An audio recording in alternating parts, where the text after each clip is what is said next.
만약 카이스트가 서울에 있다면 무조건 카이스트로 고고싱 해야겠다. 안녕하세요, 카이스트 마미손입니다.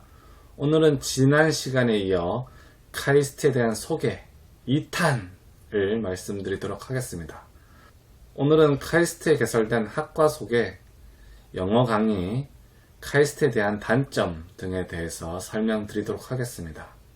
자, 그럼 카이스트에서 11년이나 살았던 카이스트 마미손이 이야기하는 카이스트의 모든 것 제2탄 드디어 시작합니다. 두구두구두구두구두구두구두구두구두구두구. 자, 우선 카이스트에 개설된 학과에 대해서 소개를 드리도록 하겠습니다. 자, 학과가 많으니 우선 개설된 학과를 화면에 띄워볼게요. 짠! 자, 화면에 띄워졌죠? 우선 자연과학 대학으로는 물리학과, 수리과학과, 화학과가 있고요. 공학 계열로는 생명과학과, 기계공학과, 항공우주공학과, 전기 및 전자공학과, 전산학과, 건설 및 환경공학과, 바이오 및 뇌공학과, 신소재공학과, 산업 및 시스템공학과, 생명화학공학과, 원자력 및 양자공학과가 있습니다. 자, 그리고 이 외에 특이한 학과로 제가 지난 영상에서 말씀드렸던 산업디자인학과가 있고요. 또 기술경영학과가 있습니다. 아마도 산업디자인학과와 기술경영학과는 아마도 보통 분들이 카이스트에 있을 거라고 생각하지 못했던 학과일 겁니다. 공부를 잘하는 똑똑한 학생 중에 디자인에도 소질이 있는 학생이 있거든요. 이런 학생들은 카이스트 산업디자인학과에 진학하는 걸 추천드립니다. 왜냐하면 요즘 산업 전반에서 디자인이라고 하는 것이 매우 중요하거든요. 예를 들어 여러분들께서 자동차를 사실 때 차의 성능을 보고 고르시나요? 차를 살 때에 이 차의 마력이 얼마이고 제로백이 얼마이고 최고 속도는 얼마인지 그런 걸 따지시고 사시나요? 보통 분들은 그냥 예쁜 자동차, 즉 디자인을 보고 자동차를 고르죠. 자, 또 하나의 예를 들면 우리가 다이슨 선풍기를 몇십만 원이라고 하는 고가에 사고 있죠? 그 이유가 뭔가요?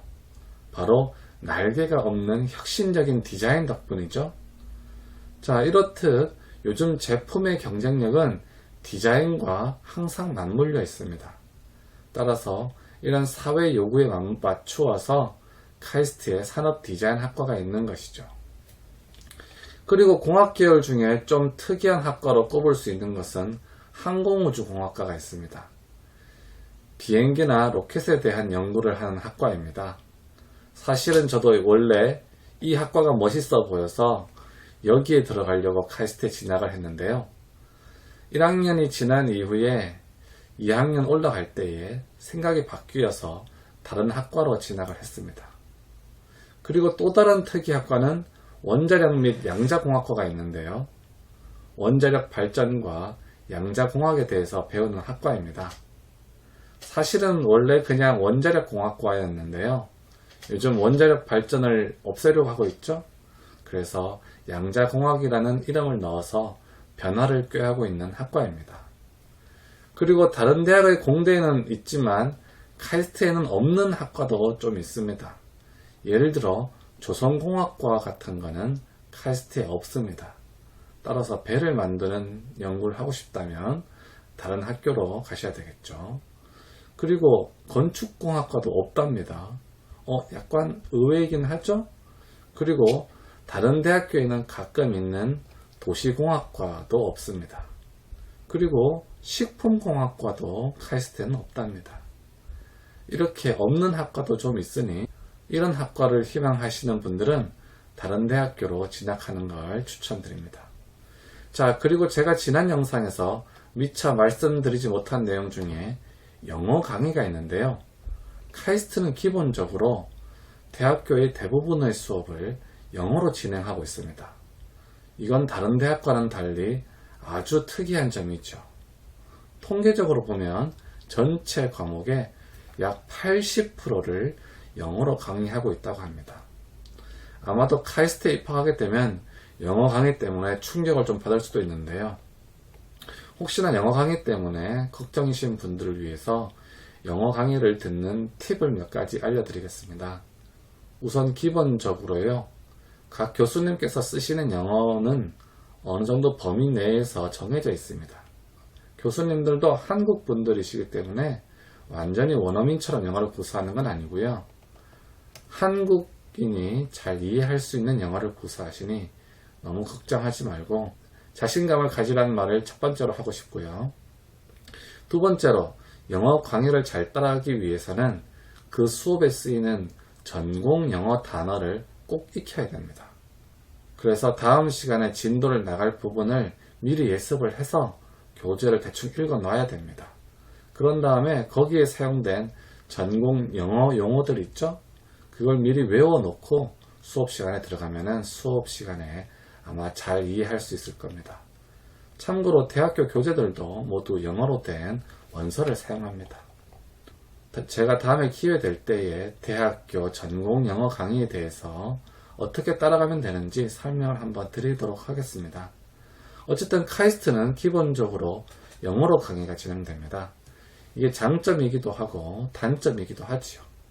장점으로는 이러한 영어 강의에 익숙해지면 국제적인 인터내셔널 인지로 길러지는 거겠죠? 또한 외국의 대학교 학생들이 교환학생으로 카이스트에 많이 옵니다. 그래서 그런 외국 학생들과 자유롭게 교류할 수 있는 장점도 있습니다. 단점으로는 영어 강의 때문에 학생들의 이해도가 아무래도 조금은 떨어지는 단점이 있죠. 그리고 영어 원서를 보느라 조금은 힘들 겁니다. 자, 그리고 오늘 영상에서는 카이스트의 단점에 대해서도 설명드리겠다고 했죠? 이제 카이스트의 단점에 대해서도 말씀드리겠습니다. 카이스트의 최대 단점은 대전에 있다는 겁니다. 이게 어떤 의미인지 아시겠죠? 대부분의 학생들은 서울에서 대학 생활을 하고 싶을 텐데 카이스트는 아쉽게도 대전에 있답니다. 만약 카이스트가 서울에 있다면 무조건 카이스트로 고고싱 해야겠죠? 하지만 대전에 있다 보니 집이 서울인 학생이나 또는 서울에서의 대학 생활을 꿈꾸는 학생들에게 카이스트는 약간의 망설임이 있을 수 있습니다. 또한 추가적인 단점으로는 카이스트는 종합대학이 아니라 이공계 계열만 있는 대학교라는 점입니다. 산업디자인학과와 기술경영학과가 있고 부전공 프로그램으로 문화기술학을 전공할 수는 있지만 종합대학과는 비교할 수는 없지요. 종합대학을 다니게 되면 여러가지 다양한 학과의 학생들을 만날 수 있고 다양한 경험도 할 수 있지만 아무래도 카이스트는 그런 점에 대해서는 아쉬운 면이 많은 것은 사실입니다.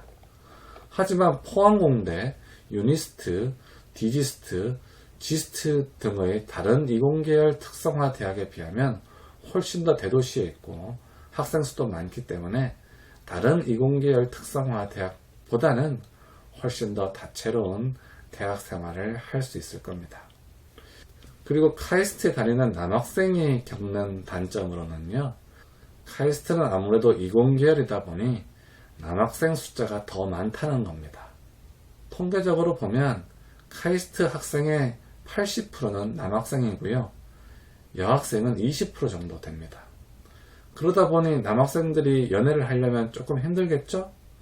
물론 서울이나 대전에 있는 다른 대학교의 학생과 연애를 한 학생도 있습니다만은 사실 그런 학생의 수는 얼마 안 되는 것이 사실입니다. 물론 이러한 남녀 비율은 어쩌면 여학생들에게는 장점일 수도 있겠네요. 참고로 말씀드리면 여학생의 경우에 외모가 조금만 받쳐주면 인기가 아주 높습니다. 자, 지난 영상과 오늘까지 카이스트에 대한 소개를 드렸는데요. 카이스트로의 진학을 희망하거나 카이스트에 대해 궁금하셨던 분들에게 많은 도움이 되었기를 바랍니다. 카이스트 대학원은 학부랑 조금 다른데요. 카이스트 대학원에 대해서는 다음 기회에 소개해 드리도록 하겠습니다. 그럼 다음 시간에는 원래의 스케줄대로 과학 과목의 공부 비법에 대해서 설명드리도록 하겠습니다. 과학 과목 중에서 특히 물리 과목에 대해서 먼저 설명드리도록 하겠습니다. 그럼 다음 시간까지 안녕.